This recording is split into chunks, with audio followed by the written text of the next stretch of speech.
తూర్పు గోదావరి జిల్లా BJP MLC Somu Veerraju comments. Polavaram project పరిసర ప్రాంతాల అభివృద్ధికి ప్రత్యేక అథారిటీ, త్వరలోనే ప్రాజెక్టు పనులను విజయవంతంగా పూర్తి చేస్తాం.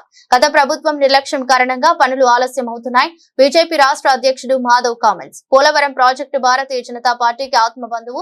ఈ ప్రాజెక్టును బీజేపీ ప్రతిష్టాత్మకంగా తీసుకుంది. పోలవరం సాధనను ప్రత్యేక అంశంగా తీసుకున్నాం.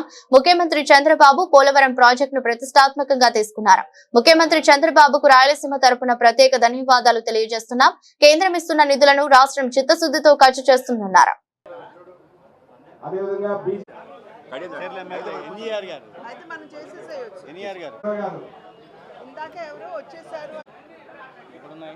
ఎక్కడన్నా లోటుపాట్లు ఉన్న విషయం కానీ దృష్టికి వస్తే వాటిని మా ఎంపీలు ఉన్నారు, కేంద్ర మంత్రులు ఉన్నారు, ఎంపీలు ఉన్నారు, వీరి ద్వారా కేంద్ర ప్రభుత్వం దృష్టికి కూడా తీసుకెళ్లే ప్రయత్నం చేస్తాం. మా యొక్క ఎంపీ గారికి ముందుగా ధన్యవాదాలు తెలియజేసుకుంటాను. మన పురంధరేశ్వరి ఒక ఏడాది పూర్తి చేసుకున్న సందర్భంగా చిన్న కేక్ కటింగ్ అయితే తూర్పుగోదావరి జిల్లా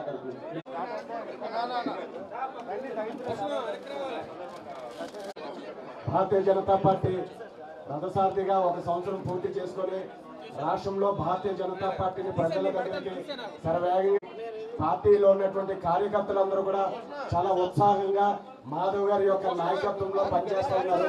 ఈ సందర్భంగా తూర్పుగోదావరి జిల్లా బీజేపీ నుంచి వారికి ఒక కేక్ ని బహుమతిగా ఇస్తా ఉన్నాం.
దశాబ్దాలుగా వింటున్నాం పోలవరం జీవనాడి అని, ఆంధ్రప్రదేశ్కి జీవనాడి అని.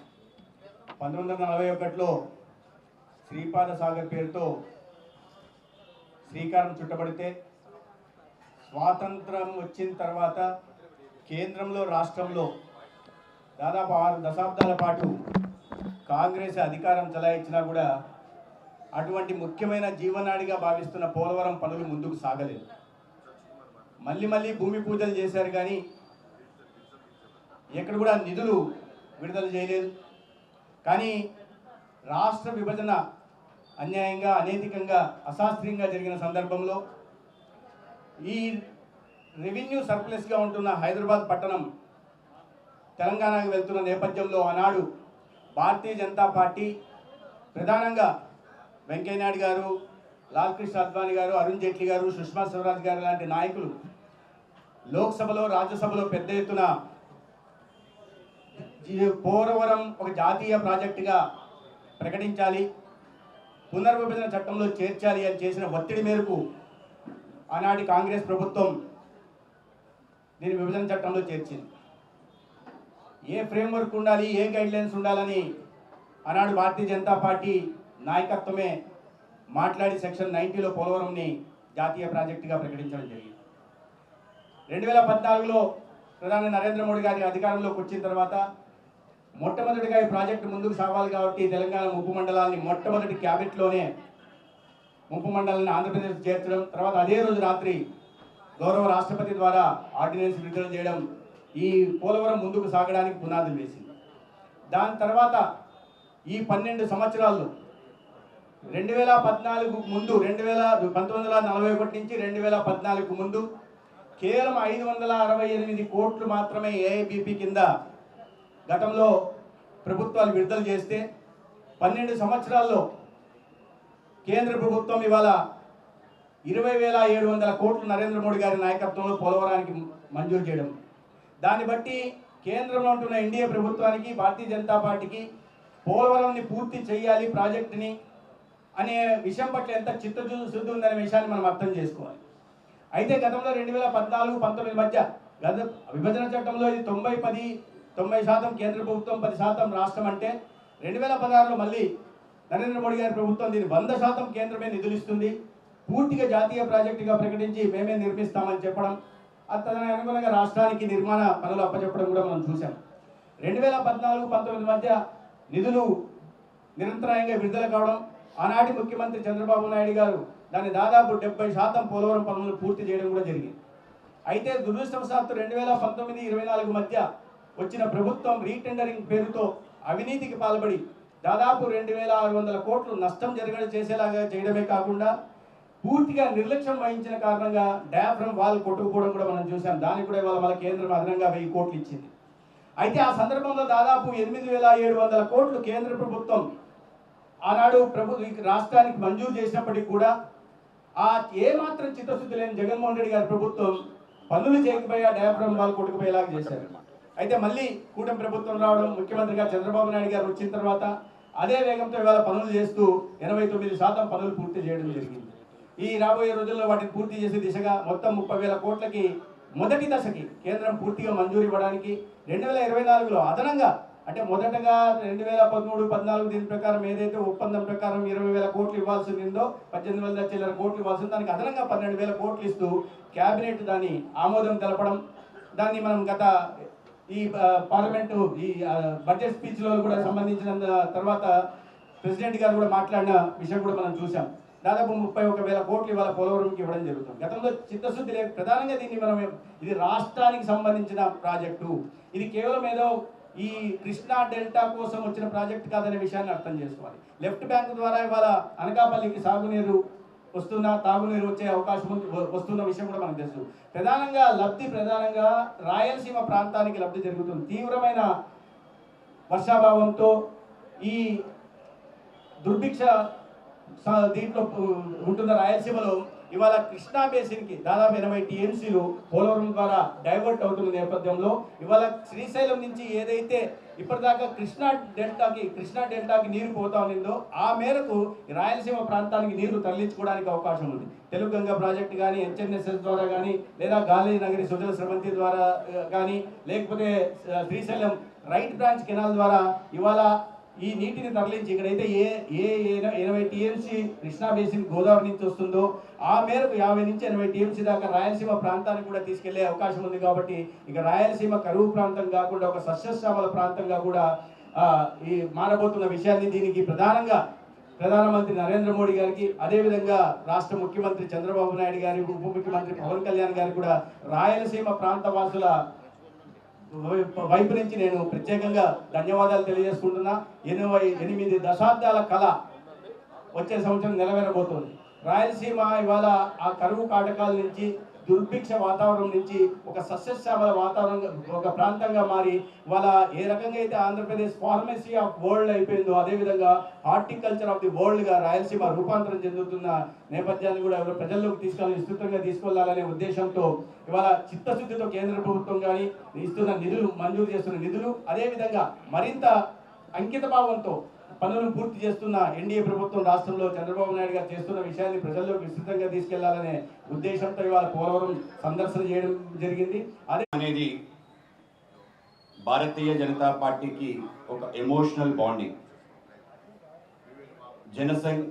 జనతా పార్టీ, భారతీయ జనతా పార్టీ యొక్క ప్రయాణంలో ఆంధ్ర ప్రాంతానికి సంబంధించి, ఉమ్మడి ఆంధ్ర అలాగే ప్రత్యేక ఆంధ్ర సంబంధించి పోలవరం ఎప్పుడెప్పుడు దానికి సంబంధించిన ఏ అంశం వచ్చినా కూడా అంతే నిర్ణయాత్మకంగా, అంతే ప్రతిష్టాత్మకంగా పార్టీ తీసుకోవటం జరిగింది.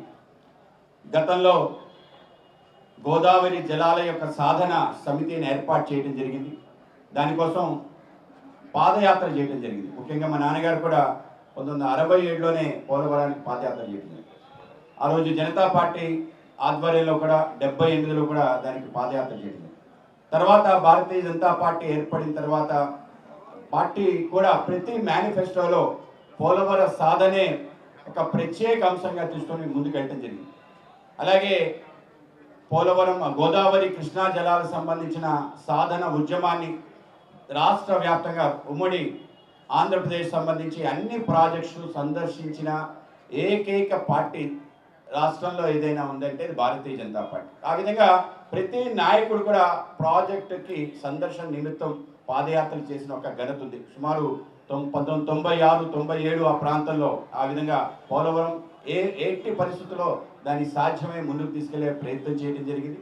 ఆ విధంగా పోలవరం చరిత్ర, దానికి సంబంధించి ప్రతి అంశం కూడా ప్రతి బీజేపీ కార్యకర్తకు కూడా అటువంటి ఒక దీర్ఘకాలిక ఎమోషనల్ బాండింగ్ అయితే దాంతో ఉంది. 2014 ఏదైతే ఆంధ్రప్రదేశ్ యొక్క విభజన ఏదైతే అనివార్యమైందో ఆ నేపథ్యంలో ఏపీ రీఆర్గనైజేషన్ యాక్ట్, దాంట్లో ఏ అంశాలు ఉండాలి ఆ అంశాలన్నీ కూడా తీసుకురావడంలో భారతీయ జనతా పార్టీ ఆ యొక్క పాత్ర పోషించడం జరిగింది. ఆ యొక్క విభజన చట్టంలో అతి ముఖ్యమైన అంశం పోలవరాన్ని తీసుకోవడం జరిగింది. పోలవరం సంబంధించిన అంశాన్ని లేకుండా ఆ యొక్క విభజన చట్టం పూర్తి కాదు. దాంట్లో అతి ముఖ్యమైన అంశం ఏదైతే తెలంగాణకి, ఆంధ్రాకి అది ఏదైతే సంకట పరిస్థితిలో ఉన్న ఆ యొక్క ముంపు మండలాల్ని పూర్తి స్థాయిలో కలపడంతో ఆ యొక్క ప్రయాణం ప్రారంభమైంది. అడుగు పడటంలో కూడా ఆ రోజు జాతీయ నాయకత్వం, రాష్ట్ర నాయకత్వం చూపిన చొరవ కారణంగా అవి పూర్తి స్థాయిలో కలవటం, దాని తర్వాత విభజన చట్టంలో అనేక అంశాలు, అన్ని అంశాలతో పాటు అది జాతీయ ప్రాజెక్ట్గా గుర్తించి ముందుకు తీసుకెళ్లాలనే నేపథ్యం 2014లో నరేంద్ర మోడీ గారి నేతృత్వంలో ఎన్డీఏ ప్రభుత్వం ఆధ్వర్యంలో తీసుకున్న తొలి నిర్ణయమే, మొదటి నిర్ణయం ఏదైనా ఉందంటే అది ముంపు మండలాలు కలిపే విధంగా అక్కడ ఆర్డినెన్స్ని తీసుకురావటం, తర్వాత గెజెట్ నోటిఫికేషన్ ఇవ్వటం. ఆ విధంగా రెండు ప్రాంతాలు అంగీకారమే ఆ యొక్క అడుగు పడింది. అది కానీ పడకుండా ఉండకపోతే ఇవాళ పోలవరాన్ని ఈ స్థాయిలో మనం చూస్తున్నాం. అన్ని రకాల సమస్యలు, ఎన్విరాన్మెంట్ క్లియరెన్స్ సంబంధించిన మిగతా అనేక రకాల విషయాలు ఏవైతే ఉన్నాయో అన్నీ కూడా సెంట్రల్ వాటర్ కమిషన్స్తో కలిసి ఒక్కొక్కటి దాన్ని పూర్తి చేసుకొని దాన్ని అన్ని కూడా పూర్తి స్థాయిలో ఏర్పాటు చేసి పోలవరం ప్రాజెక్ట్ అథారిటీని ఏర్పాటు చేసి పూర్తి స్థాయిలో ఆ యొక్క ప్రాజెక్టు ప్రారంభించిన దశలో ఆ రోజు చంద్రబాబు నాయుడు గారు ఈ యొక్క ప్రాజెక్టు రాష్ట్ర ప్రభుత్వం ఆధ్వర్యంలో నిర్మాణం చేస్తానంటే దానికి కూడా అంగీకరించి పూర్తి స్థాయిలో దానికి నిధులు కేటాయించి ముందుకు తీసుకెళ్లే విధంగా ఇవాళ ఆ యొక్క ప్రయాణం ప్రారంభమైంది. ఆ యొక్క ప్రయాణం ప్రారంభమైన తర్వాత జరిగిన గొప్ప విషయాలు, గొప్ప సంఘటనలు మనందరం కూడా తప్పనిసరిగా మీ అందరూ కూడా చూసుంటారు. ఆ విధంగా చంద్రబాబు నాయుడు గారి యొక్క పోలవరాన్ని కూడా ప్రతిష్టాత్మకంగా తీసుకొని ప్రతి మంగళవారం పోలవరం అని చెప్పి ఏ విధంగా రివ్యూ చేశాడు, ఏ విధంగా ప్రతి సోమవారం పోలవరం అని చెప్పి దాన్ని ఏ విధంగా ముందుకు తీసుకెళ్లాడు, దాన్ని కూడా అంతే ముందుకు తీసుకెళ్లే ప్రయత్నం చేయటం ఆ విధంగా కొనసాగింది. దానికి సంబంధించి పూర్తి స్థాయిగా ఆ రోజే పూర్తయ్యే పరిస్థితి ఏర్పడటం, కానీ 19 నుంచి 24 మధ్యలో జరిగిన దానిపైన లేసమంతమైన ఆలోచన చేయకుండా కేవలం ఆ యొక్క కాంట్రాక్టర్ మార్చడంలోను, అంటే రివర్స్ టెండరింగ్ అనే దాని మీద అంశంతోనూ, అలాగే మొత్తం ఇరిగేషన్ మీద అవగాహన లేని, దానిపైన చిత్తశుద్ధి లేని మంత్రులను పెట్టడం, ఆ మంత్రులు కూడా పోలవరానికి సంబంధించిన అనేక విషయాలపైన అపహాస్యం చేయటం. ముందు అనిల్ కుమార్ యాదవ్ గారు కానీ, దాని తర్వాత అంబటి రాంబాబు కానీ పోలవరాన్ని ఒక హాస్యాస్పదమైన అంశంగా మార్చిన తీరేదైతుందో మనం తప్పనిసరిగా ఈ సందర్భంలో గుర్తుంచుకోవాలి. ఆ విధంగా చేస్తున్న తరుణంలో తప్పనిసరిగా అనేవైతే అడ్డంకులు ఉన్నాయో వాటన్నిటిని తొలగించి తిరిగి ప్రజలందరి యొక్క ఆకాంక్ష, అందరి యొక్క విశ్వాసంతో 94% పైగా ప్రజల మద్దతుతో తిరిగి ఇవాళ ప్రభుత్వంలోకి వచ్చిన ఎన్డీఏ ఆధ్వర్యంలో ఈ యొక్క ప్రాజెక్ట్ యొక్క పనులు శరవేగంగా కొనసాగాలని అందరం కూడా ఒకే మాట మీద ఉండి చిత్తశుద్ధితో కేంద్ర ప్రభుత్వం, రాష్ట్ర ప్రభుత్వం దానికి పూర్తి సహాయ సహకారాలు అందించి ముందుకు తీసుకెళ్లే తీరు. ఆ విధంగా ప్రాజెక్ట్ ఇవాళ ఒక దశకి రావడం జరిగింది. 41.15 ఏదైతే ఇవాళ మన హైట్ అనుకున్నామో ఆ హైట్కి సంబంధించిన R&R ప్రాజెక్ట్ కానీ మిగతా అనేక రకాల విషయాలు అన్నీ కూడా ఇవాళ పూర్తయ్యే దిశకి రావటం జరిగింది. 80% పైగా ఆ పనులన్నీ అయిన తీరు కనుక ఇవాళ భారతీయ జనతా పార్టీకి మాకుండే ఆ యొక్క మొదటి దశ ఇవాళ 80% పైగా పూర్తవటం, దానికి సంబంధించిన అన్ని రకాల హంగులు దానికి సంబంధించిన పూర్తవుతూ ఇవాళ left main canal, right main canal సంబంధించిన పనులు కూడా పూర్తయ్యాయని చెప్పి చాలా సంతోషంగా తెలియజేస్తున్నాం. ఇవాళ రైట్ మెయిన్ కెనాల్లో గతంలోనే పట్టిసీమ నేతృత్వంలో మనకి నీళ్లు కృష్ణా బేసిన్కి పంపించడం జరిగింది. ఇవాళ గ్రావిటీతో కృష్ణా బేసిన్కి వెళ్తున్న తీరు. అలాగే నిన్ననే మన ముఖ్యమంత్రి గారు ఆ కార్యక్రమం కూడా చేయటం జరిగింది. కృష్ణా నది అలాగే గోదావరి నది కలిసిన సంగమ కార్యక్రమం కూడా చేయటం జరిగింది. అలాగే త్వరలో ఇంకొక 10 రోజుల్లో లెఫ్ట్ మెయిన్ కెనాల్ యొక్క నీళ్లు కూడా విడుదల చేసి అనకాపల్లి జిల్లాకి మొదటి విడత మన యొక్క గోదావరి జలాల యొక్క స్పర్శ జరగబోతుంది. ఇది కూడా చాలా గొప్ప విషయం. ఆ విధంగా పురుషోత్తపట్నం అలాగే లెఫ్ట్ మెయిన్ కెనాల్ ఏదైతుందో దానికి సంబంధించిన పనులు పూర్తి స్థాయిలో పూర్తయి అతి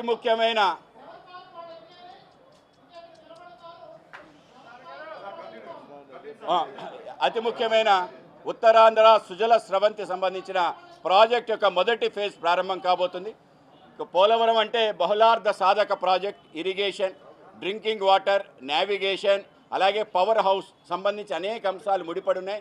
కేవలం ఆంధ్ర ప్రాంతమే కాకుండా పక్కనున్న తెలంగాణ, కర్ణాటక, మహారాష్ట్ర ప్రాంతాలకు కూడా దీని లాభం చేకూరబోతుంది. పక్కనున్న ఒరిస్సాతో కూడా ఇటువంటి ఒక బహుళార్థ సాధక ప్రాజెక్ట్ దేశంలో కాదు ప్రపంచంలో కూడా లేదు. దీని యొక్క చరిత్ర, దీని వెనకాల ఉండే పోరాటం, దీని వెనకాల ఉండే కథ, అన్ని రకాల విశేషాలు పోలవరానికి ముడున్నాయి. కనుక ఈ యొక్క పోలవరానికి సంబంధించిన ఈ అన్ని అంశాలని పరిశీలించడానికి, అనేక రకాల విషయాలు ప్రత్యక్షంగా తెలుసుకోవడానికి ఇవాళ భారతీయ జనతా పార్టీ ఆధ్వర్యంలో ఎమ్మెల్యేలు, ఎమ్మెల్సీలు, ఎంపీలు అందరం కలిసి వెళ్ళాలని చెప్పి అనుకున్నాం. 12 సంవత్సరాల నరేంద్ర మోడీ గారి పరిపాలనలో అనేక రకాల అద్భుతాలు జరిగాయి, అనేక రకాల చారిత్రాత్మక సంఘటనలు జరిగాయి.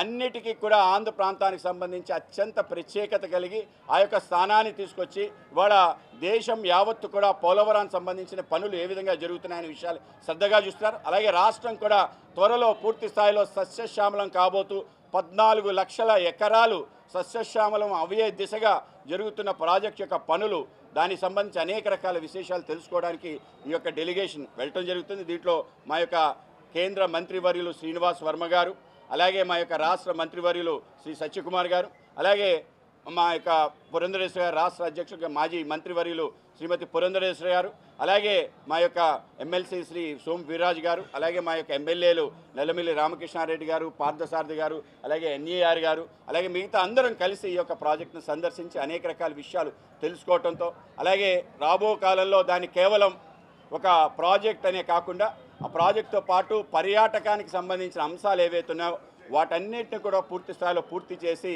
దాన్ని సర్వాంగ సుందరంగా తీర్చిదిద్ది ప్రాజెక్ట్ కింద, ప్రాజెక్ట్ పైన ఏవైతే పర్యాటక ప్రాంతాలు ఉన్నాయో వాటిని పూర్తి స్థాయిలో కాపాడటం, అలాగే మన ప్రాంతానికి ఏదైతే కొంత ఇమోషనల్ బాండింగ్ ఉందో పులస చేప, ఆ చేప యొక్క సంరక్షణ కూడా ఈ విధంగా జరగగలం అనేది కూడా తప్పనిసరిగా పరిశీలించి, అలానే మిగతా ఏవైతే పనులున్నా అవి శరవేగంగా కొనసాగడానికి ఏవైతే అసంపూర్తిగా ఉన్నాయో వాటన్నిటిని పూర్తి చేయడానికి మీ అందరూ కూడా చిత్తశుద్ధితో కృషి చేస్తాం. ఆ విధంగా కూటమి నేతృత్వంలోనే మన ముఖ్యమంత్రి గారు వచ్చి పరిశీలించడం జరిగింది.